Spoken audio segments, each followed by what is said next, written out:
Hello, I'm Paddy O'Donnell, and this is the Chromologist from Farrow and Ball, the podcast where paint and colour meet life. My own life has always been filled with colour, and lucky me, I now work as a colour expert at Farrow and Ball, which means I spend my life exploring people's innermost dreams and using colour to bring those dreams to life. The world is colourful. I always see life in colour.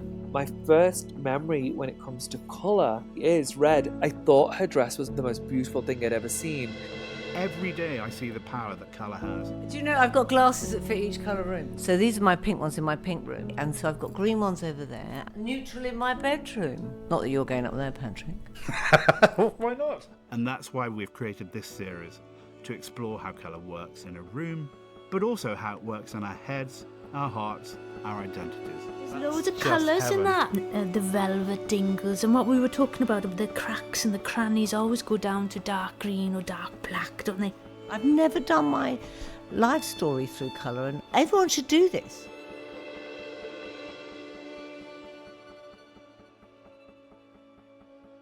So this week, my guest is Lucinda Chambers.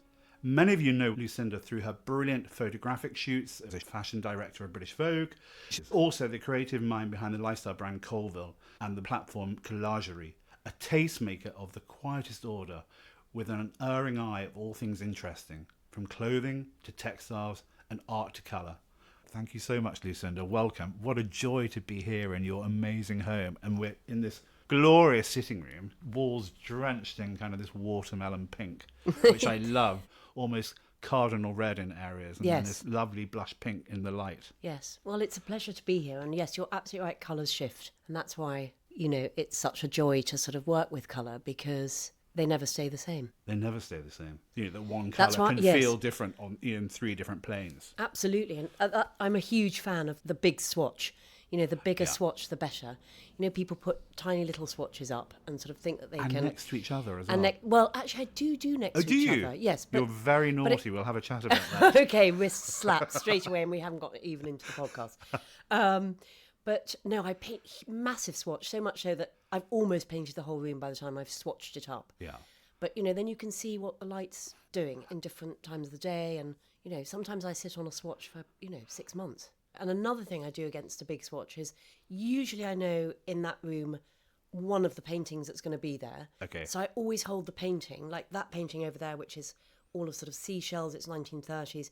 I hold against the colour of the room and sort of move it around and just see if it's talking to each other. Because colours do talk, don't they? Absolutely. They have conversations. Absolutely. Just like we're having.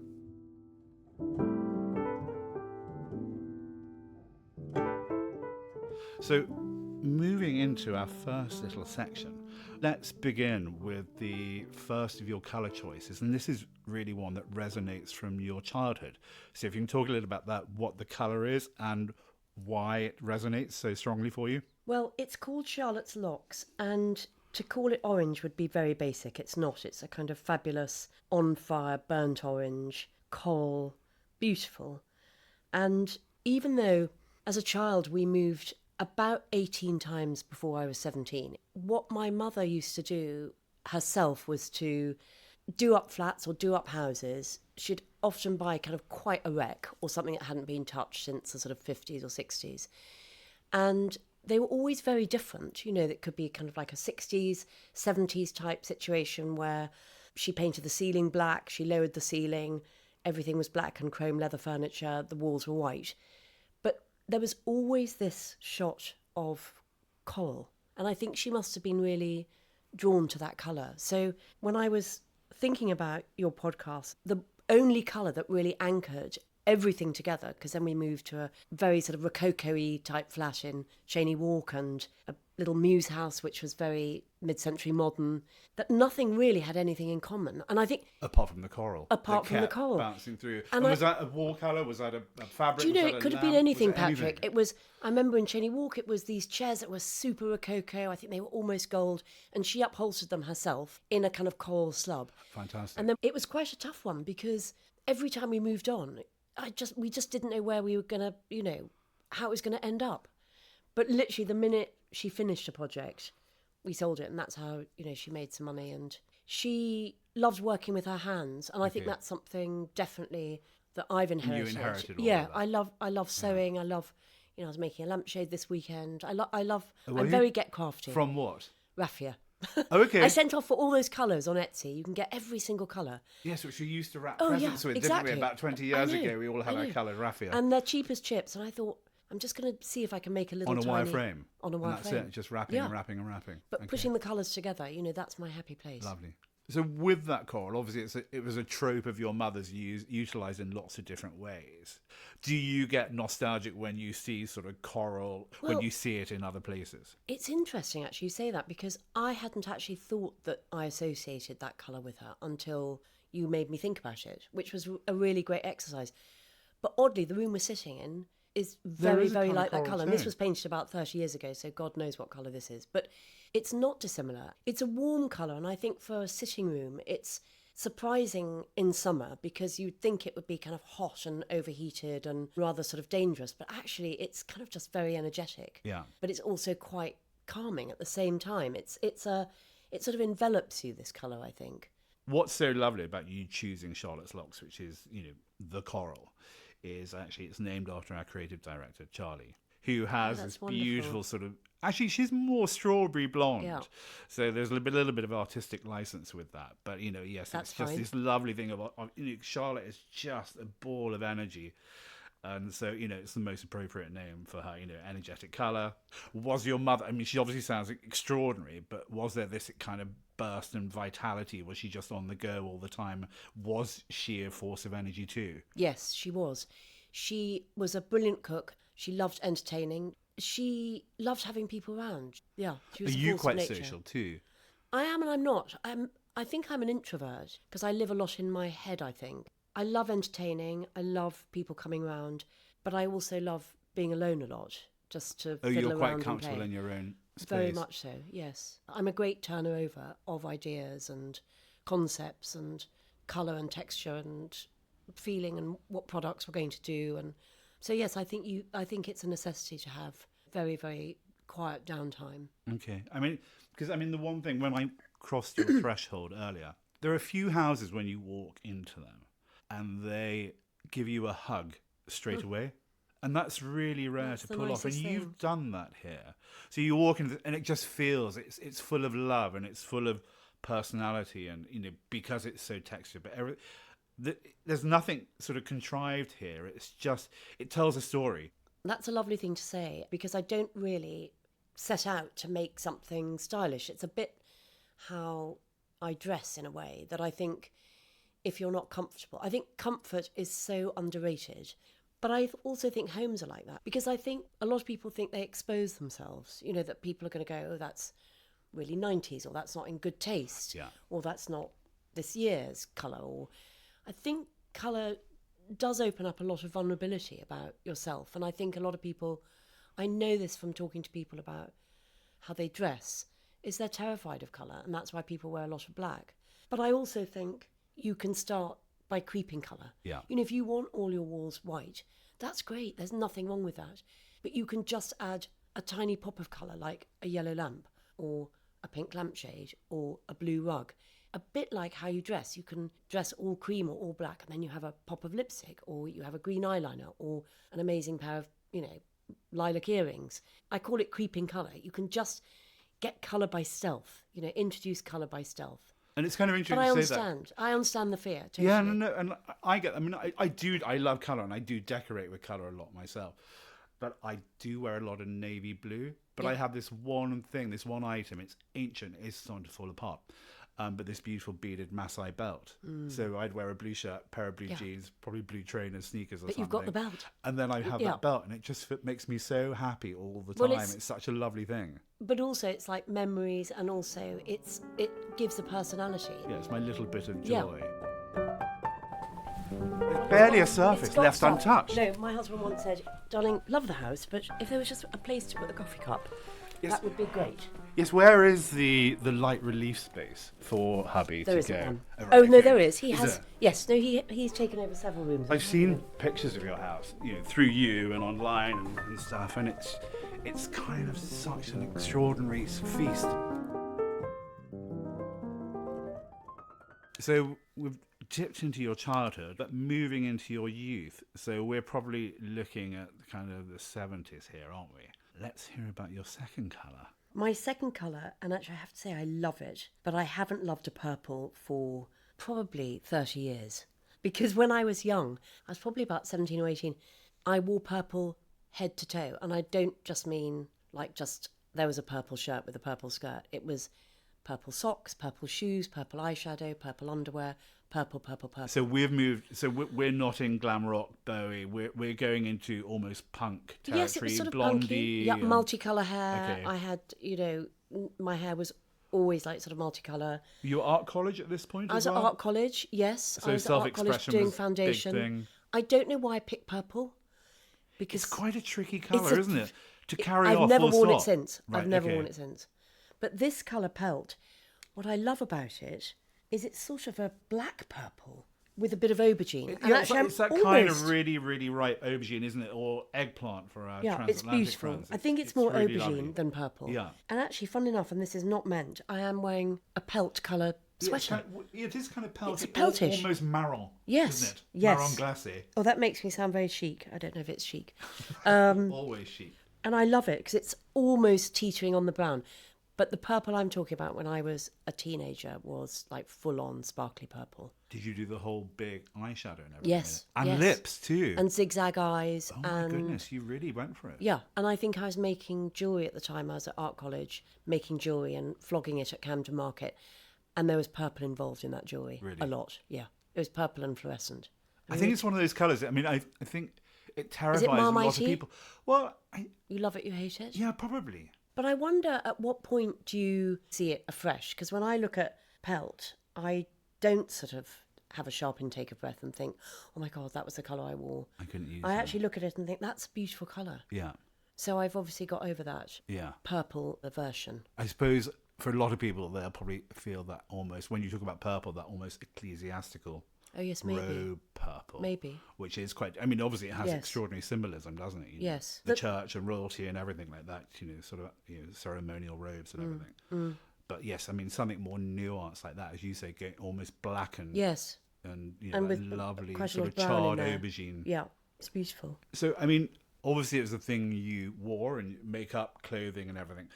But did it carry any other kind of symbolism for you? Because purple is the colour of power and majesty and everything. Just going back to my mother, she said, try everything out. Try boyfriends out, try clothes How many out. of those did you get through? Oh, quite a lot. Just try everything out. That was her absolute mantra. And I think, I always remember I was at art college. I think I'd just left. I used to make all my own clothes. And both my mother and I went to art college at the same time. I was hopeless. She was very successful there and went on. But I knew that I was spectacularly untalented. But I did discover the Perspex room, and there was a lot of purple in that Perspex room. But the colours were incredible because they were all sheets of Perspex stacked up one against the other, and it just completely blew my mind. And then I learnt how to use the sort of jigger, which was the, how to cut Perspex. And then I started making these earrings, and then I started flogging them. And then I thought, coloured perspex. from colour Perspex. And actually it was a real light bulb moment because one of the pairs of earrings worked their way into a free magazine. At that time it's handed out on the tube called Miss London. But I couldn't believe that this pair of earrings I had held and made in my bedroom ended up on a model. It seemed so And in a magazine being extraordinary. handed out Yes. to people in So London. then I thought there has to be a process, and Yeah. I've got to find out what this process is. So that took me to trying to work out what it needed to work in a magazine, and everything that I would do from then on would be to do with fashion. So it really ignited, something a bit. And what really kick-started my first forays into fashion was I used to go and have my hair done free on a kind of like a model night, where they would experiment with your hair, and I didn't care what the hell they did. I mean, it was absolutely multicolour, and purple was definitely involved in the ends. But they asked if I'd go and be photographed, and I was so excited, I couldn't believe it. And I was not beautiful, but I think my hair looked extreme. And I turned up at this photographer's flat, and it was Mario Testino, who is, a very famous photographer. But at that time, he lived in a squat. I lived in a squat. He opened the door and he went, I knew I was going to meet you. And we started testing together and working together. Oh, really? But it's like colour and rooms and interior design or clothing or anything. You've got to try things out, and then you can slowly discard or repaint or cut a shirt dress up and make it into a skirt, or, you know, you've got to experiment. Yeah, so purple, I think, is kind of siren colour, isn't it? It's quite kind shouty. of, it's like, look at me. Yeah. Yeah. So now we've gone kind of full circle. We're talking 30 years ago. Yeah. So you wouldn't rule out purple coming back into I your think life? the shade that I wore, I would rule that out. I've Okay. never worn that particular shade. It's a shouty shade. Yeah. But this colour, I am Into wearing the it lovely today. pelt. That must, the pelt. I am wearing it. Yeah, so it's I'm embracing a sort of purple, but it's a very nuanced, beautiful browny Yeah. purple. It's the grown-up. It's the 30 years Maybe. old purple. Yeah. If you can imagine, the whole room was graffitied because I've got 3 sons, so they all lived in the graffitied room. And then this is the opposite of the graffiti, which was so jaggy and kind of loud. So this is sort of calm peignoir from Farrow, and then light blue. And the floor is painted, and I can't pronounce do the it. floor? Yes. I did it sort of every weekend, and I just took my time and painted one coat after the other. I love these colours, and then sometimes I just sit here and sit in the rocking chair and the bright orange chair and have a look. That's so beautiful. So that's almost like your Charlotte's locks bouncing back, isn't it? A little bit. Absolutely right, Paddy. Orange/coral. Absolutely right. It's a pop, isn't it? Because sometimes that's all you need, the vital pop. Colour is vital, It is fine. and vital means life.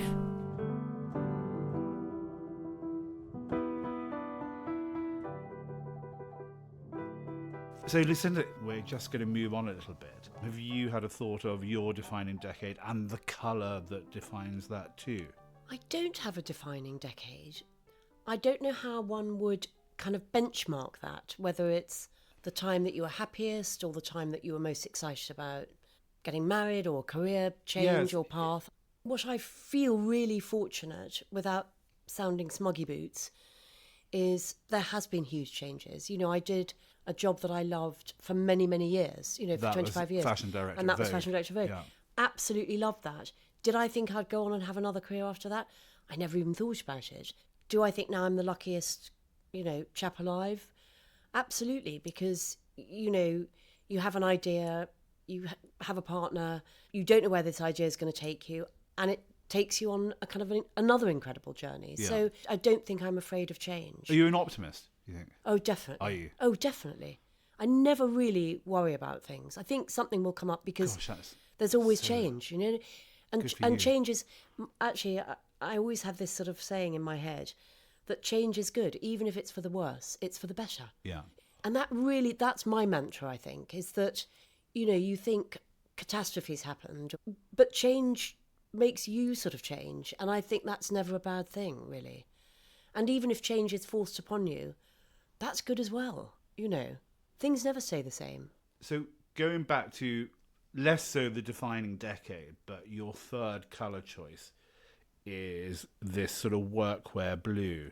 And I know you referenced our colour, and you probably can find it in your book there, called Pitch Blue. Yes. Beautiful colour. It's a very particular shade, but There's well, a it's a softness ve- to it. It's not a cold blue, well, because is it? it's washed. And I Yeah. think this blue is exactly that. Because actually, I'm alive with excitement when I see a rail of clothes in a car boot and it's all French workwear, because it goes from kind of the deepest sky blue to the palest blue, depending on how old they are and how much they've been washed. And there's a particular sort of timbre to this blue here that I'm looking at. Oddly, almost a little bit of lilac. So kind of, you know, Yeah. there's a little pull of that There is. purple family Yes. again, isn't there? Yes. But this blue totally signifies happiness to me because it represents holidays. We've got a very higgledy-piggledy farmhouse just outside Toulouse. And it's a place where I never work. It's a place where, not that I don't love work, but it represents holidays, friendships, family. And it's where, you know, we just get to play and eat and drink and have fun, and there's, you know, friends come and stay. And it's a very, you know, you see a lot of that workwear down there, and that colour is just beautiful. I've actually never used this in... So it's not a decorative house. colour, it's just For me, it's symbolism, about clothes, but- clothing, possibly even the sky, you know, to a degree. maybe- Ceramics. Yeah, I think ceramics are that blue. I've got a beautiful blue jug that's in that colour. It's a really happy colour. If you were to paint a room that colour, what other colour would you put that with? Because I've never... I'm a massive fan of blue and green together. So Love I that. love blue and green. So I would put which like in a our really parents' day deep say blue emerald and green or should never be something. seen. Yeah, but But it's it's wrong. so strange There are because no they rules in colour. always work beautifully Isn't together. that interesting? Because actually our hall used to be painted an absolute kind of like vagina pink, I can only call it. I mean, it was a shocking pink. Shocking. And I remember once coming back from a trip, and it's only when you've been away and you come back and you think you could have looked at it with slightly fresh eyes. Right, okay. And it had a stripy carpet going up the stairs, and it was very shouting hello. Very energetic, but quite overwhelming. And I thought, I actually want to put my key in the lock and come home and feel calm. So I used blue on the top, and then I drove our lovely painter mad because I asked him to put a thin black line. I saw that lovely black line Which almost was at chair rail height. It's total really beautiful. labour isn't of it? love. Yeah. And then I wanted the bottom sort of shiny because of all the kids' bicycles. So it's brown and it's like a minstrel sweet, which is very triggering for me because I'm a chocoholic. So every time I come in, I think, oh, I must go to the co-op and get a bag of minstrels. So what I wanted, and this sounds a bit odd, I wanted it to look like a German urinal. I wanted I to get go that. from the kinky pink to Yeah. something so the opposite of kinky pink that was sort of calm and grounding, and so it does look a bit like a German urinal, but it is very calm, and it is a blue, a very calming blue. And pitch blue is kind of really interesting because the origin of the name, when Farrow became the Farrow that we know now in the early 90s, all this beautiful kind of backstory and narrative behind each colour name. So some people might go, "Oh, your names are absolutely ridiculous," but there is there's a very legitimate story behind every name. So pitch blue is actually based on the idea of pitch tar used on roofing and everything, even though it's probably softer in tone than kind of our perception of a more blacker pitch. So yeah, that's the origins of the pitch blue colour.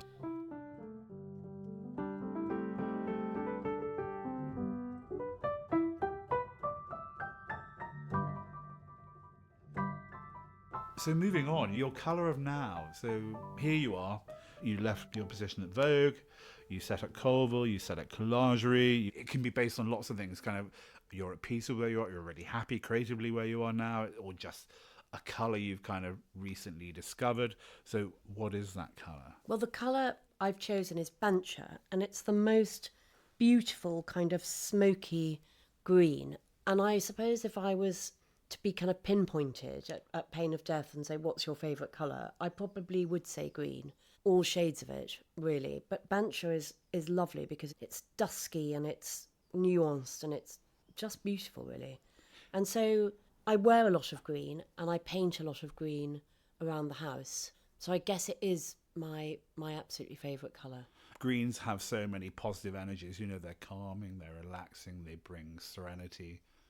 And that's especially at this moment. I mean, the world feels really messy. There's a lot of white noise, and so we all need that kind of calm, that tranquility, that almost safe space. So green delivers that really rather well, I think, for a lot of people. Yes. I mean, I think also, we haven't really touched upon this, but I think it also depends what you want from a colour. You know, whether you want it to energise you, or whether you want it to calm you, whether you want to be... You know, our dining room, for instance, is painted kind of electric yellow because it's kind of very energetic. But this green, you're right, Paddy, it feels grounded and obviously earthy and calming and can be interpreted, I think, in lots of different ways. I mean, looking at it now, I mean, you could put a fabulous lilac with that, or you could put a tobacco with that, or you could put black with that. Well, actually, it's really interesting because when we introduced that colour, which I think is about 5 years ago, so Bancher is a relatively new colour. The name is a reference like matcha, sort of Japanese tea. So you got that lovely, there's almost like an olive note, almost acidic olive note to it. It's really beautiful. There's this kind of lovely sort of energy. So have you used Bancher? Not yet. Do you think you will plan on? Yes, because What does it mean to you? I mean, because like we talked about greens being calming, obviously it's quite a strong green, it's quite a dark green. Does it have any emotional resonance? I mean, I love wearing it. I mean, I think I wear a lot of green because I think my eyes are a bit sort of green, mud colour, khaki. Green is, like most people, a lot of people wear black, and I wear green as a sort of base. It's almost like I see green as a base camp. Right, okay. You know, it's my base camp where other colours can spring from. Like today, you know, there'll definitely be green involved, but then I'll wear an orange parka or something, you know, to throw it off. So I think green is a really good base camp, calm, neutral, grounding, fabulous place to start. So, dearest Lucinda, it's now time we gift you a colour. And the one thing I think you need to take away with you from us, we have this beautiful, optimistic colour.